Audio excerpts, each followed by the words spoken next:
Hi, my name is Michael, and I started this page to encourage people to learn to quilt and people that have never quilted before. And I'm starting this series to help some people who are interested in quilting but don't necessarily have their equipment or anything, don't know where to start. The reason I come up with this idea is I see a lot of posts online of new people wanting to learn to quilt and wanting to know where to start, what equipment to buy, and so on. And it gets a little overwhelming even for me when I read through the answers because everybody talks about how expensive quilting is, and uh, how expensive they always post the most expensive machines, or and I'm not saying those machines aren't good machines. It's just that they're not necessarily uh, good to start with because the price, the cost can get quite overwhelming. I started quilting with my mom when I was a little boy, probably, I don't know, 6 or 7 years old. And we were a poor family, and my mom still managed to quilt. She used needle and thread, just like I'm doing right here. The way she got her fabric was she went to a little place on 6th Avenue in Des Moines. It was a thrift store called Salvation Army. And what they would do, they would get lots of clothes donations. And often, what they would do on a regular basis is take all the extra clothes that they couldn't sell, and they would put them on racks and allow you to come in. You brought paper grocery bags. We didn't have plastic back then, and you could fit all the clothes you could fit in there. Into that bag was a quarter, and my mom she'd go through the racks looking for different shirts, dresses, pants, anything that was fabric that she liked, and then she would pack bags and then take them home. And she cut her templates out of just cardboard. We have these nice fancy plastic templates now, and then she would sit for hours tracing those templates out onto the fabric that she got from the thrift store. And over time, what happened, she would get a bunch of shirts with a bunch of little squares on it, and then she would sit down, cut them out, and just use a cheap old pair of scissors.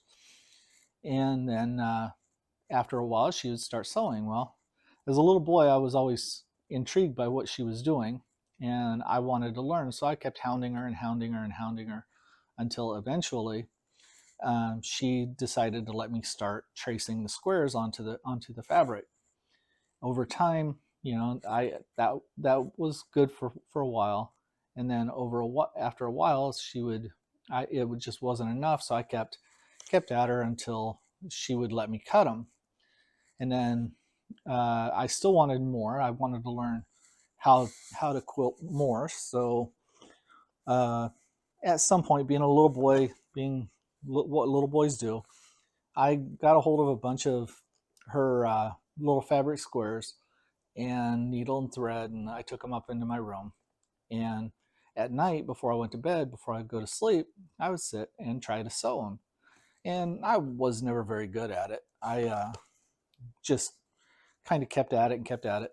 Eventually, my mom caught me, and once she caught me, she, instead of getting mad, she actually chose to be a good mom. She taught me how to sew, and then her and I would sit watching TV, sewing pieces together for hours and hours, and eventually they ended up into quilts. Probably one of my most favorite quilts is something that my mom made when I was, I don't know, maybe 11, 12 years old, something like that. And I had that quilt. She made it from her little scrap fabrics, and she made it out of just stuff she found at the thrift store. But it was my most favorite quilt. I kept that quilt until well into my 20s. I probably did dozens of repairs on it to keep it so that I could keep using it. And then over time, I my mom passed away when I was 18, and I I was upset by it, really distraught, and I gave up on sewing. And then I got the adult stuff.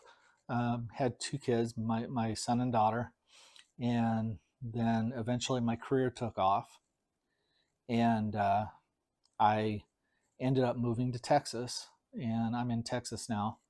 Um, and I never quit quilting. I just took a big pause.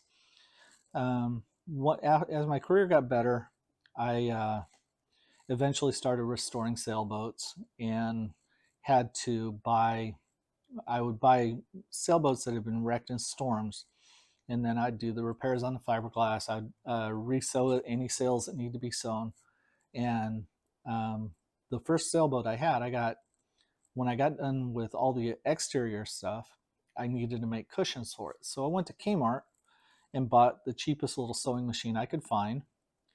And that sewing machine cost, I don't know, probably $29, $39. And I used it to make all the cushions. And when I was finished with that boat, I put it in a marina up on Lake Texoma.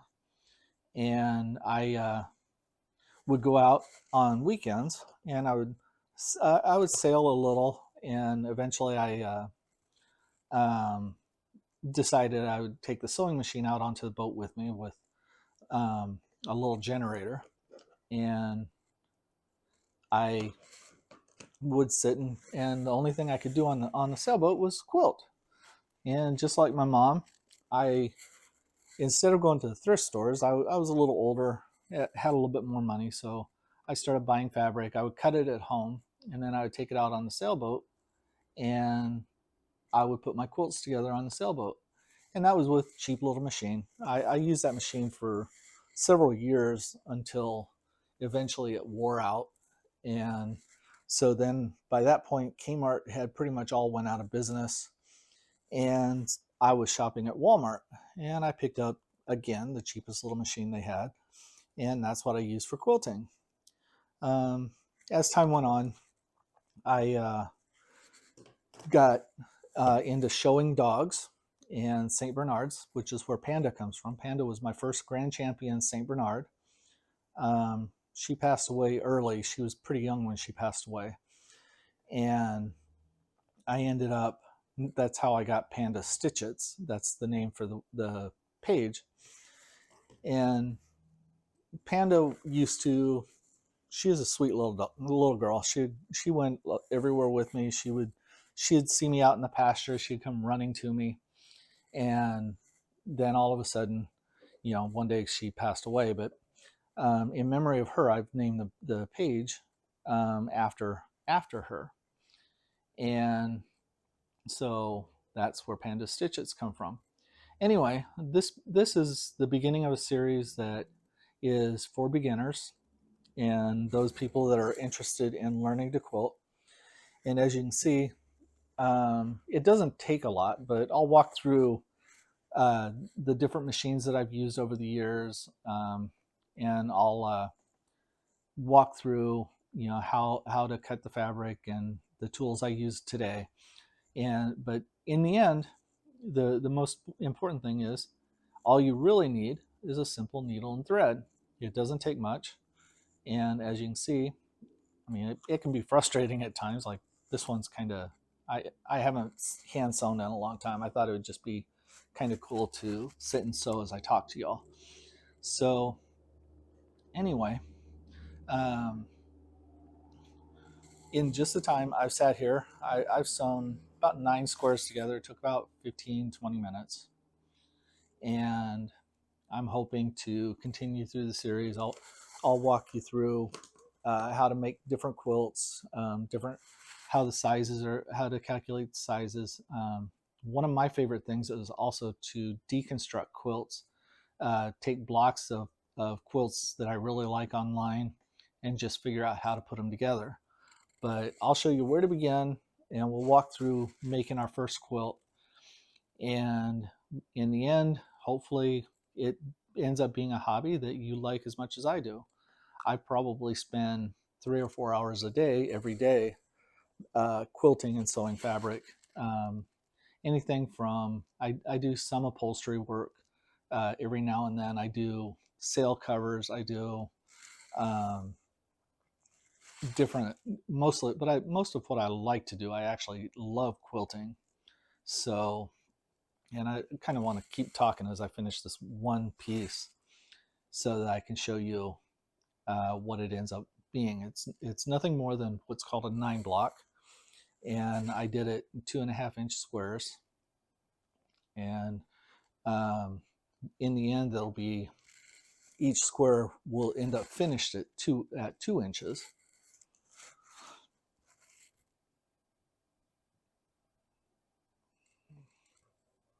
And as you can see, what I'm doing is just sitting here. And Mom and I would used to do this for hours at a time.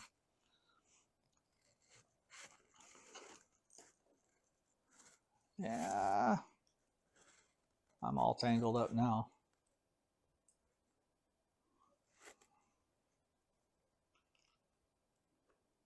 There we go. And all this is